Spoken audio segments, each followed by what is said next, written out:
அத்தனை செல்வமும் உன்னிடத்தில் நான் பிச்சைக்கு செல்வது எவ்விடத்தில் வெறும் பாத்திரம் உள்ளது என்னிடத்தில் அதன் சூத்திரமோ அது உன்னிடத்தில் ஒரு முறையா இருமுறையா பல முறை பல பிறப்பெடுக்க வைத்தாய் புதுவினையா பழவினையா கணம் கணம் தினம் என்னை துடிக்க வைத்தாய் பொருளுக்கு அலைந்திடும் பொருளற்ற வாழ்க்கையும் துரத்துதே உன் அருள் அருள் அருள் என்று அலைகின்ற மனம் இன்று பிதற்றுதே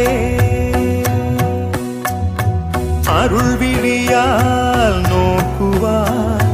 மலர்பதத்தால் தாங்குவாய் உன் திருக்கரம் என்னை அரவணைத்துனதருள் பெற